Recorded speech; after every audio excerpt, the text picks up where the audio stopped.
Well, thankfully, there's a bit of breeze up here in the saddling area, right at the top of the grandstand. And I've been joined, as ever, by Pat Comerford, caller, the voice of the Dubai Racing Carnival. How you going, Pat? Yeah, good, Anthony. Welcome back to Dubai. You were just saying it's 12 months since you've graced us here at Meydan, but it's good to have you back in the chair. And look, another step closer to World Cup. Obviously, Emirates Super Saturday. What a success it was.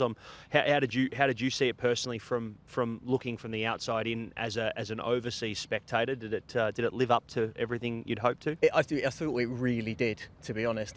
Sometimes with the rejigging of the carnival, and now you've got those four pillars, Fashion Friday was one of the strongest World Cup nights that I can remember out here, and sometimes that can bleed into Super Saturday a little bit, but it didn't in any way, shape or form on this occasion. The racing was competitive, it was high class, and now, well, we have it a bit just on this card because we've got two good races and a whole host of competitive handicaps. But I remember this fixture last year, and it almost felt like you were slightly treading water to the big one. It was the season ender as well. It's not the season ender anymore, and they've strengthened it. And they certainly have. I mean, the extra meetings were a question mark as to whether or not we were going to have those sort of lulls towards the back end of the thing. But I think the scheduling has been fantastic by both the Dubai Racing Club and in accordance with the Emirates Racing Authority to get everything going and making sure that those preparations stay as strong as possible. And I guess not only give the international horses, but the local horses who are contesting on this back end, our best local horses who are coming into these races, every possible chance to be as fit as possible and competitive in these features, which as we know are for quite substantial prize money. Absolutely. The Ras Al Khor, a very valuable race for the thoroughbreds later on in the card, but we're kicking off this preview with a bang because it's the Mazrat Al Rawaya for the purebred Arabians. It's a Group 2 event, and for the second year in a row, Al Laith is back, and he is looking to take this under Ben Cohen for Ahmed Al Marabi.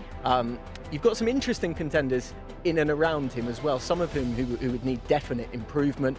Fascinated by Scar Delay, now out here and now looking to make his mark on the purebred Arabian scene on the turf. I thought this matched up really nicely, to be honest, Pat. Yeah, look, it's a really nice race, and look, Al Laith has got to be given all the respect here as not only the horse who took out the inaugural running of this grass event at Meydan for the purebred Arabians, but I mean, you go back to here, looking at this race here, the Liwa Oasis at Abu Dhabi. I mean, he's won on the grass, he's won on the dirt this season, and I'd be silly not to say that he's improved leaps and bounds from last season. He's actually getting better as a racehorse, more versatile, winning from 6 furlongs all the way up to 8 furlongs that he'll contest here this evening. It's a really nice race ahead of us, and I think they've had this grass fixture for quite a while, and it's great to see Ben Cohen on board here once again, who he just hasn't stepped a foot wrong on this horse so far this season, and yeah, I think he's going to be going very well here from gate number 1. I mean, the barriers have certainly looked after him here to find a nice position in running, and I'd say with 1600 metres the aim will be to kick away at the turn, and because it is a long straight, they don't experience a long grass straight like this anywhere else, so the race has to be ridden a little bit differently to what he's been contesting in so far this season. Can any of them in behind him in the Liwa Oasis turn the tables? What about Arawa? Yeah, Arawa's got a little bit of a wide draw to contest with, but I mean, of Ibrahim Al Hadrami's horses, he certainly strikes the eye. I mean, Mounir du Soleil's run was impressive enough behind the Qatari horse in Pasuelo PY. We haven't seen him since President's Cup Day, so he's had a bit of time off. I wouldn't be shocked to see him run a good race, but I mean, as you said, Scar Delay, he's changed hands now in the care of Ibrahim Al Hadrami over from Masaba Al Maheri. Probably didn't hit the ground running as much as they would have expected, but I mean, that was in Group 1 company, and he comes into a much more suitable contest this time around. Turf track, big straight, that's going to see him third up fit gonna probably put his best foot forward and hopefully show the best of himself. I think Al Laith just wins to you. Yeah, he's probably one of the better plays on the program. I said on X earlier today when I did my my numbers that I priced him around that sort of 7-2 marker. Look, he's even money now. I mean, I can understand why the supporters come for him, but maybe a little bit too short now for those looking to get involved overseas. But he's the proven contender, and he's the horse they're going to have to beat. He'll be in front a long way, and something will have to be really good to beat him. Let's kick on with the thoroughbred action. The Azizi Creek Views is our first thoroughbred contest of the 8-race card, and here are some of the challenges in here. Looking for more from the likes of Nam Frick and Nimble Boy and High Season, but they are down in class, the majority of them. Diamond Dealers are consistent and solid. Poet Orton, who fared the best of these in the Albastakaya last time, I thought arguably was a bit unlucky as well. What did you think? Yeah, look, the run I don't think eventuated the way they would have hoped. There was certain parts of the race where obviously caught wide, had to do extra work. But look, how Poet Orton found the line, considering that obviously the form has been franked as well in that event as well, with Galactic Star then going on to run, even frank the form even more. That was 2 starts ago. You go back 2 starts ago as well, where he was narrowly defeated by Moonblade on that occasion. His runs have been up to par so far quite well, and look, Silvestre de Souza jumps back aboard. Got to be given a massive hope here as well, and you'd say the fitness would have improved even more off that run, even though it was a bit of a gut buster. Royal Favour, what happened? Yeah, I don't know. I'm not too sure. Look, I mean, the horse has had some pretty tough runs. I mean, the draws have not been very favourable to Royal Favour over the journey, and has had multiple runs where I guess the horse has been caught wide, hasn't had a chance to, I guess, probably put his best foot forward. I mean, fitness is going to be no query now whatsoever for the Crisford team. And he finally draws a gate, and not only that, he draws the ace. I'm not sure whether he's got the speed to probably kick through, but I mean, he's going to find the rail, and he's going to have a more conservative run in transit. That would be my concern, is that is a really good gate for him, as long as he breaks at least on terms and doesn't get kickback straight away. He doesn't need an excuse not to go through his effort now. Correct. And I mean, I've tipped him here and had him on top in the fact that he has not won a race yet, but he's 3 minor placings from 4 starts. He's always thereabouts. But you are, as Anthony said, taking this horse on the hope that he does jump, and if he jumps, he's up to his neck in it. But I mean, he's going to have to be good, because you're coming up against a horse like Poet Orton, who has proved that he's a versatile horse and he can overcome adversity in the run. So he's not going to get it handed to him. Royal Favour is going to have to jump on terms here and certainly put in a really good effort to win this race. But I'm with him. And I'm with Poet Orton. Good. We're already starting to go against each other. I feel like that's important. It is. It's good. Good to have varying opinions as well. But I think I can certainly justify Poet Orton, and I'm sure if Royal Favour jumps, you can justify him all the same as well. Oh, absolutely. He's got high class form in the context of this race. Right, we move it back to the grass for our first thoroughbred race on the grass. Is the Azizi Wassel. And wow, this is competitive. A lot of them have seen a lot of each other throughout the course of the season. They're dropping back to 1,800 metres, some of these having taken in a race over 2,000 last time. I thought you could make a case for 9 in here, something like that. It's a really open contest. I wanted your opinion, even though he's drawn wide here, because I'm sure you're up to your neck in this form on a daily basis. Devoir's Choice is a very interesting horse coming into this race. He's had a Redcar win, a Newbury win, a Kempton win, all down the straight. And look, he steps up in trip here. He's drawn a little wide, but how do you rank that form here compared to a few of these here? Do you think he'll need the run on the track? I always like them to have a run, personally, especially if you've been going on the all-weather circuit, and some of them, yes, some of his form, the likes of a Newmarket, Redcar and Newbury. I mean, there are big long straights at some of these. That'll be no issue for him. I was just a little bit concerned about the wide gate, personally, because there are wide gates and then there's 15. Yeah, at Meydan. That's a real Meydan. That's a real decision maker straight off the bounce. I think he'll find his feet, no doubt. And I think this will teach them a lot about the horse and exactly about maybe where next season is the time. There are still opportunities between now and the end of the season, but I looked at him and I thought probably next season's horse. I had 8 contenders or 9 contenders, much like yourself in this race, as horses who could make their impressions felt. And look, I'm sure he's had plenty of Meydan winners over the journey, but it would be, I'd say, in the last few seasons, probably a highlight for the career of Mohammed Ibrahim if he was able to pick up this victory with Natural World, who was a recent purchase. And, geez, he caught the eye behind Valdivia last time out over 2,000 metres, caught wide, no better than 3 deep the trip. You'll see him in the screen here. He's just worse than midfield, out wider. Case Albacete, he was 4 deep coming into that bend. And it was the manner in which he loomed up into the race here and just sort of seemed to flatten out at a pivotal stage here as he loomed up. I thought he was going to keep going and win the race. I really thought he was the one, and he just flattened out, unfortunately, and he was unfortunately not able to go on and take the win. But he, much like Royal Favour in the race before, he finally draws a gate, and he's going to be up on the fence. Whether or not he needs that momentum to roll into the race like he did there last start, or if he's able to do it off a bit of a stop-start tempo, peel out, and then find that turn of foot to come through inside of horses, I'm not too sure.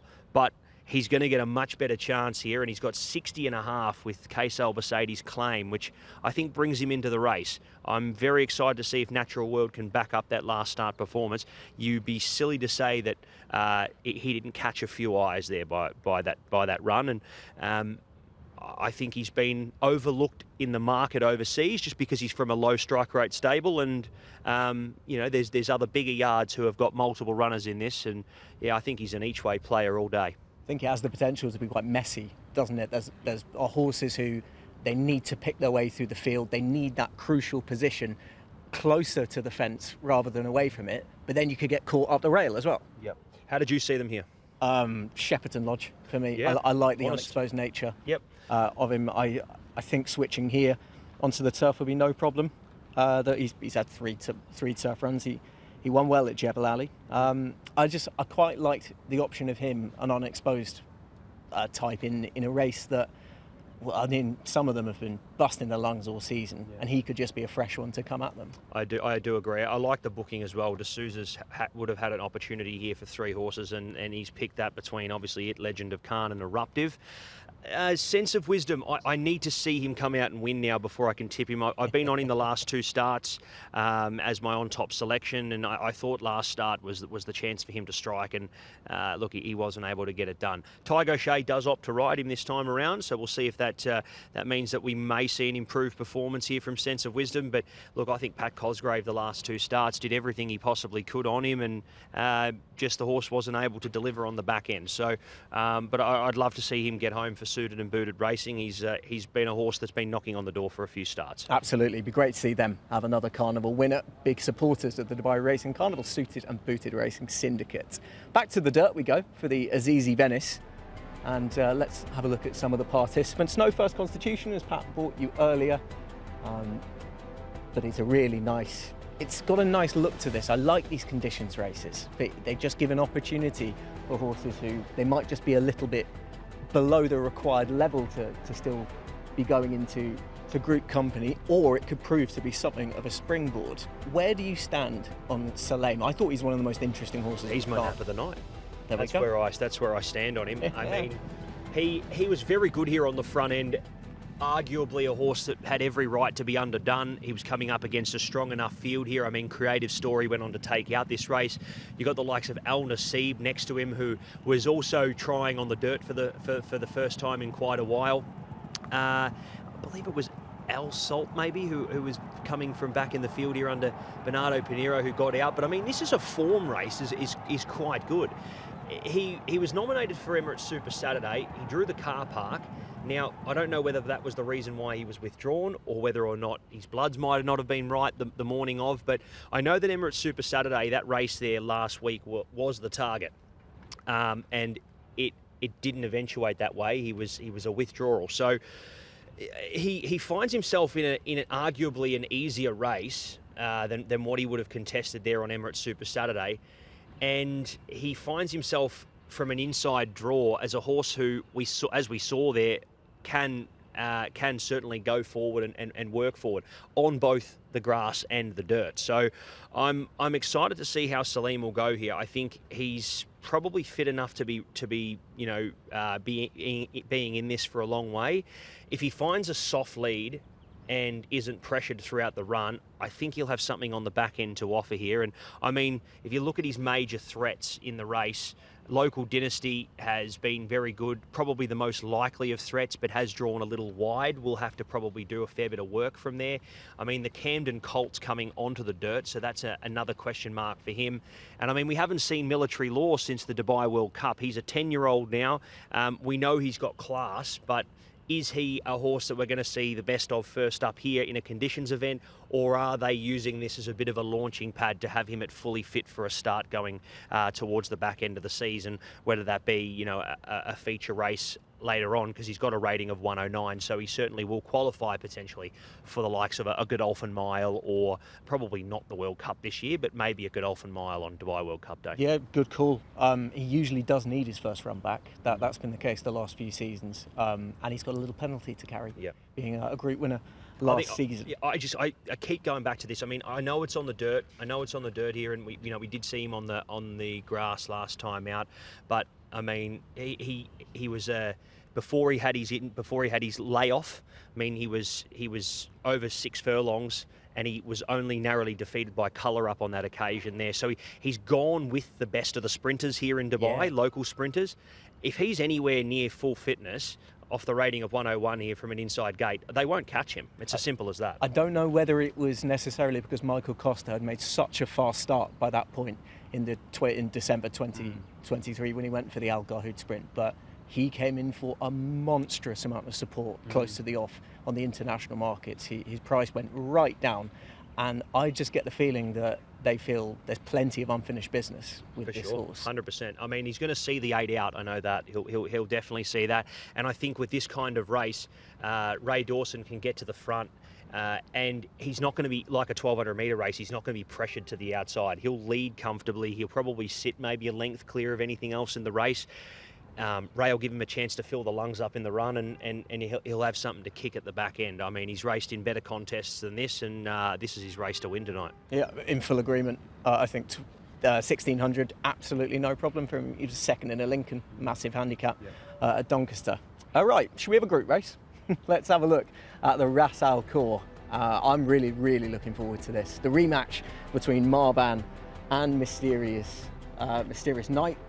I mean, it was great to see them both going all guns blazing in the Al Fahidi Fort. And this it's great that this is here now, and it's been moved from Super Saturday, sponsored by Emirates. And I think it's great as well that this had been earmarked from such a long way out. Straight after the Al Fahidi Fort, there was no mention of, we'll try one of them over the mile, and the other one might drop back to 1200. This is a checkpoint in the calendar that they're both ticking off. Yeah, it's a logical target. I mean, if you've got a horse that probably would be preferred over 7, and instead of stretching them out to a mile and running into those genuine milers, you get a chance to run for 850,000 here in this event. And I mean, I'm not too sure about this result here, because I mean, Marban, plain and simply, I mean, James McDonald rode the horse an absolute treat. He found the 1-1. The pace was good for him. He peeled out, and he got the horse going before the turn. I was quite amazed at the fact that it was James's first ride at Meydan, and he was able to ride the horse like a jockey who'd done it 1,000 times here at the track. And then he beats a horse like Mysterious Knight, who had every possible chance in running. He was box seated. They fanned off at the turn. Mikel Barcelona dove him up underneath, and he just had the most beautiful run in transit and was swallowed up, which, I mean, maybe from a fitness perspective, with that run under the belt now, he's probably going to have a bit more electricity to the back end of his race. But it was a race where they had a good tussle down to the line. I mean, I think the ride won the race on Marban. They were very evenly matched, and yeah, I'm interested to see how they go back again here today. I found it very, very hard here, though, to split the two. And I mean, as we saw that form line before there as well, Anthony, Al Salt runs into this race here as well, who, as we saw in that run behind Creative Story, can be electric off the back of a field. And if there is a quick enough tempo, we may see him flashing late in the race as well. It was a toss of a coin here for me. I sided with Mysterious Knight purely from that fitness perspective. I think that there is a bit more in the locker for him to come out here tonight, and we may see him have a bit more on the back end of his race, but it was very tight between the two. Tactically, it's fascinating as well because they're both drawn next to each other. Mysterious Knight in 1 and Marban in 2. I'd imagine they're hoping that someone might swoop over and give them a nice lead into the straight.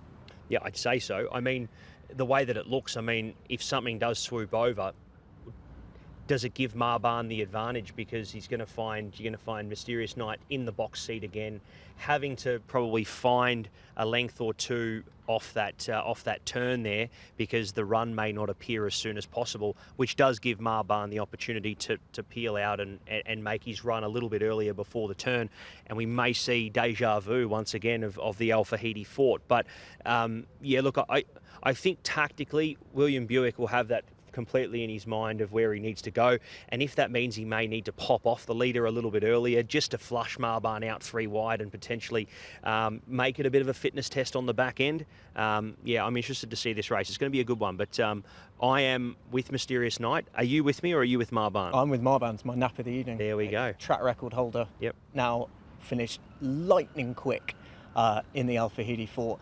And I think he's a 1400 metre specialist. You do get them every so often. There are just horses that 1200 is always going to be too sharp, and they don't quite see 1600 out, or would need a lot of favours and the most charmed run through. He just loves 1400, always has, right back from his 2-year-old days when he won the Vintage at the Qatar Goodwood Festival, when he was with Charlie Fellows. And the races like these are made for him. I'm delighted that he's out here because he's able to take advantage. I think Mysterious Knight definitely strips fitter, and I'm pretty sure last season he needed his first before he then ran riot with a couple of races. But I just think in the current state, I can't desert Marban now. No, I agree with you. I think if you're sticking strong with either or, whether it be Marban or Mysterious Knight, you couldn't talk anyone in jumping off them now. But it's going to be I think it's going to be a cracking Group 3 to headline the night here tonight at Meydan. Absolutely. Then we move 1400 on the dirt in the Azizi Mina, and let's have a look at the participants. There are 11 going to post. Some nice, interesting types in there, the likes of Barak Al Emirat, Welcome Dream. Which one are we going to see this time? Pen Portrait, someone who had Chris having a wonderful carnival. And Laguna Boy, an interesting contender as well for the 12-time champion jockey Tiger O'Shea. Bhupat Seemar right in there in the Trainers' Championship as well. Races like these, you need to win these if you're going to be winning championships. That you do. What did you make of Laguna Boy?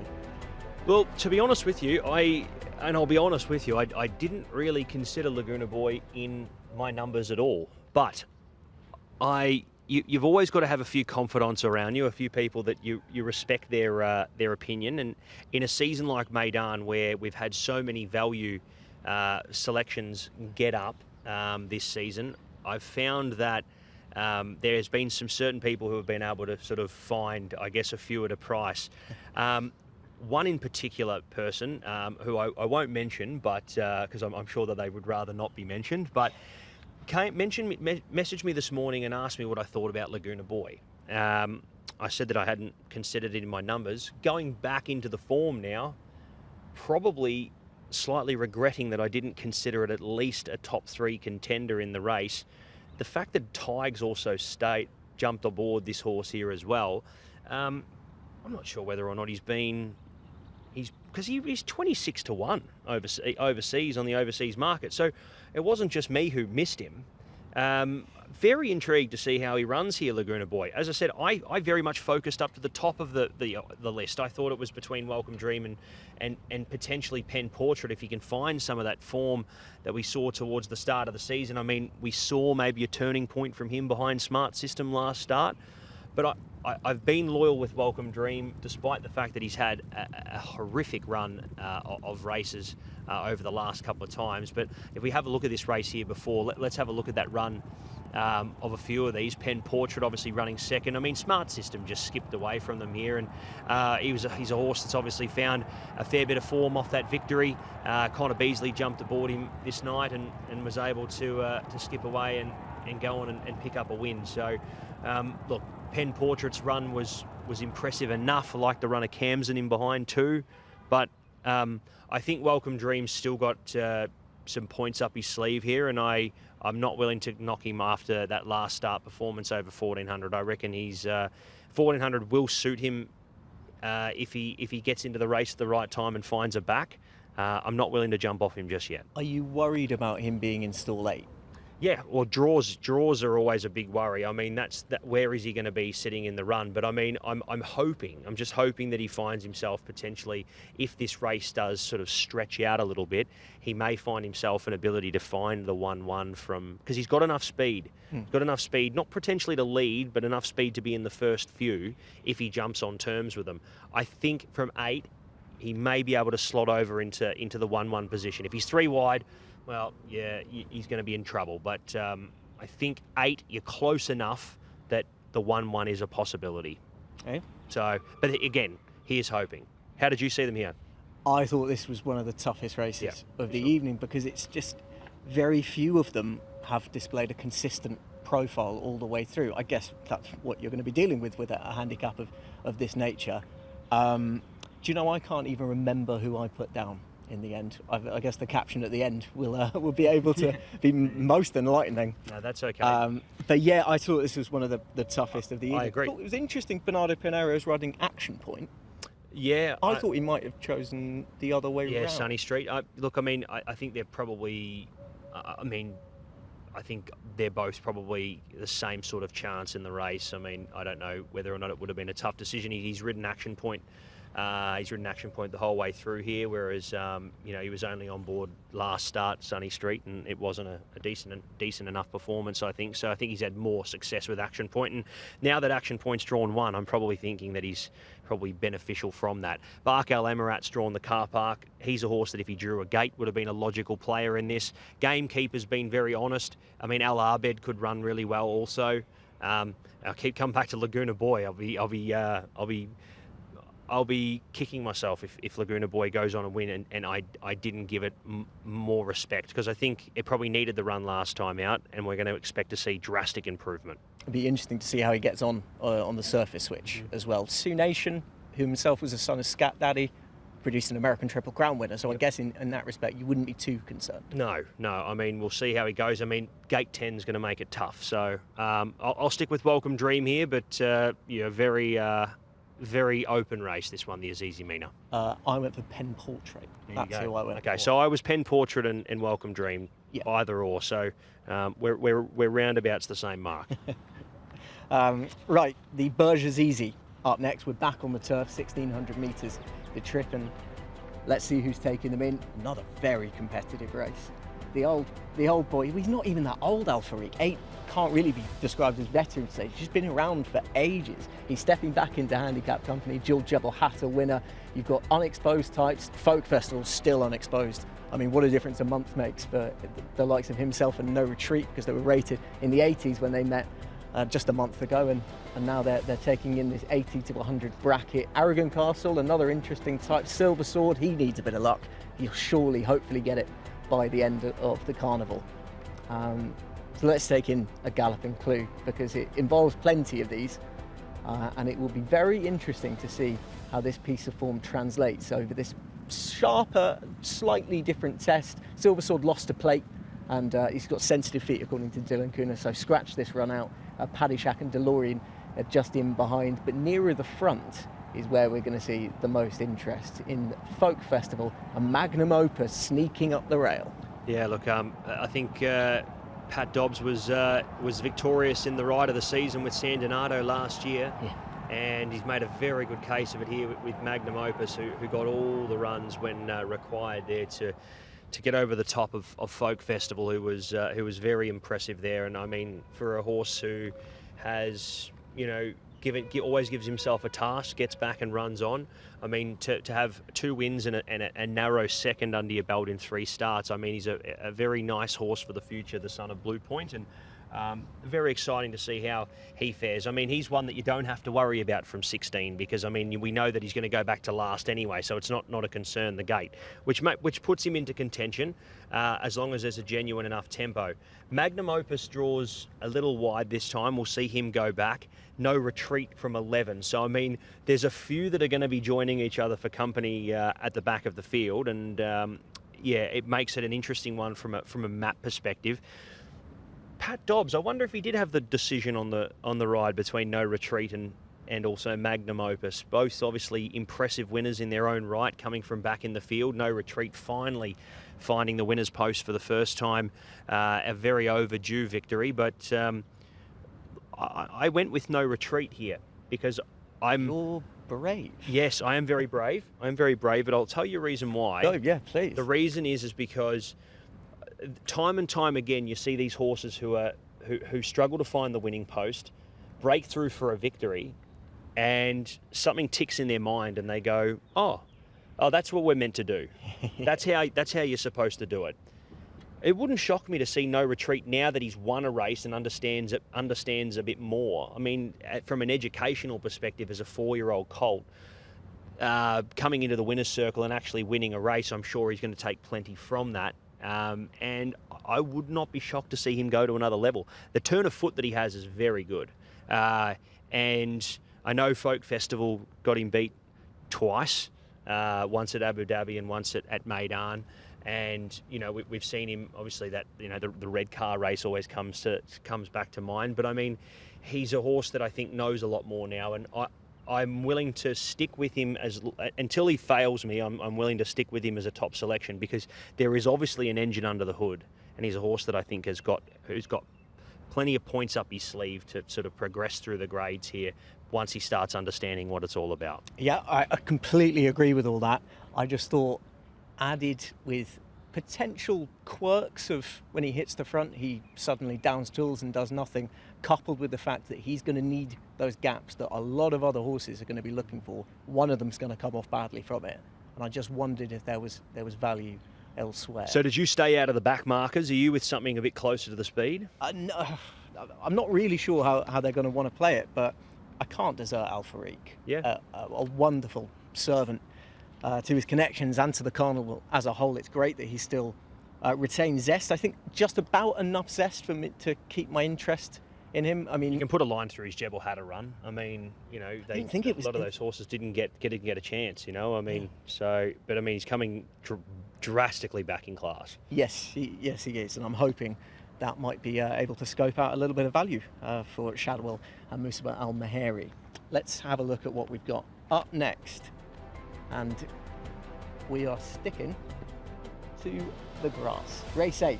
I'd end every race card, if you could, with a straight cavalry charge. 1,200 metres. You go home happy every time.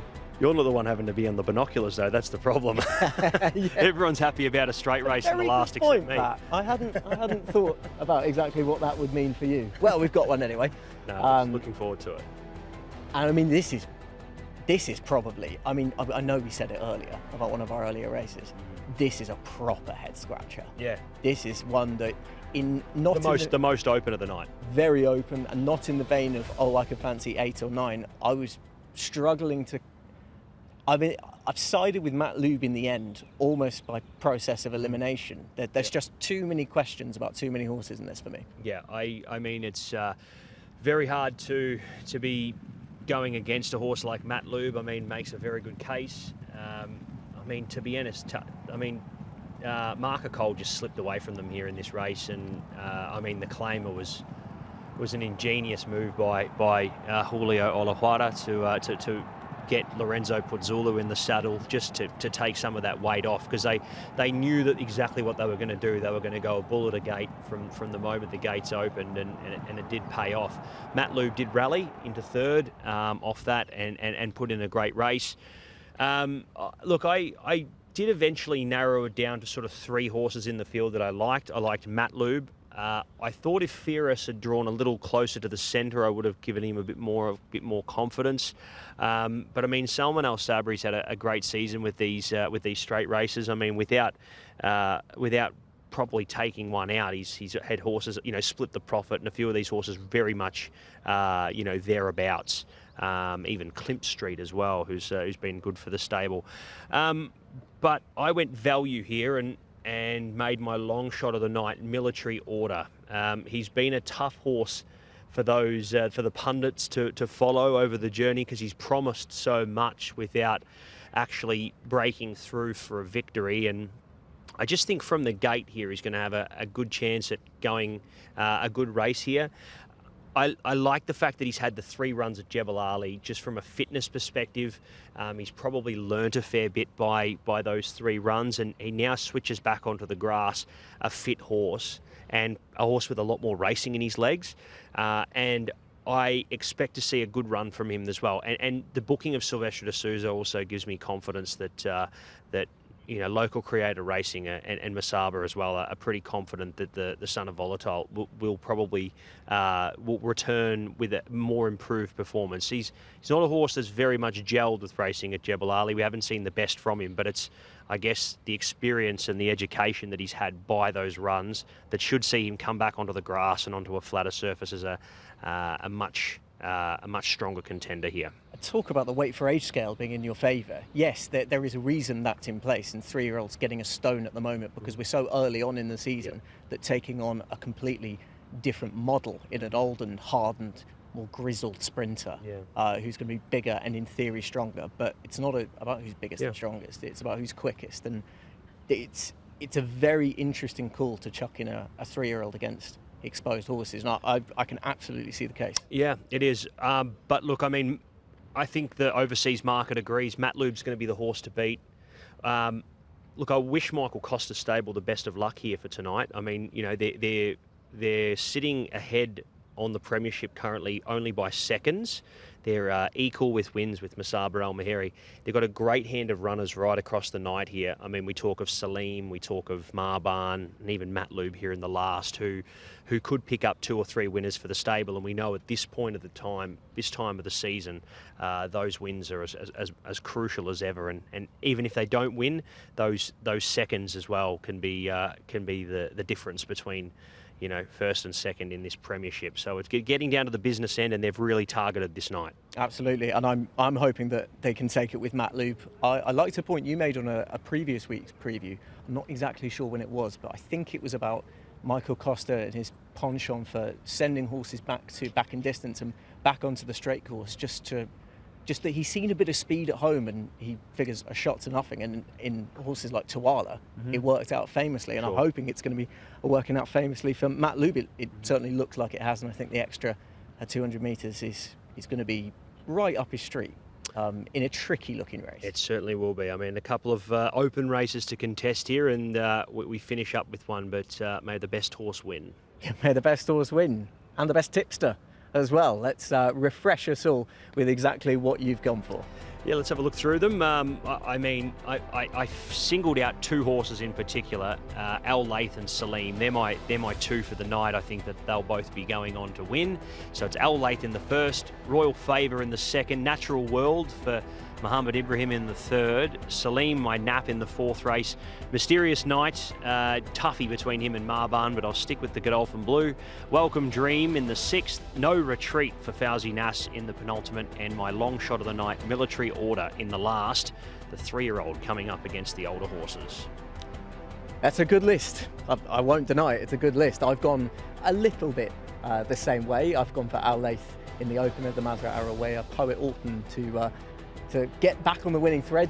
Liked a lot of what he did in the Al-Bastakar. Shepperton Lodge, the unexposed one in race 3. Salem, I completely agree. Marban to confirm form with Mysterious Night in the Group 2. Ras Al Khor, race 5. Pen Portrait, I got there in the end.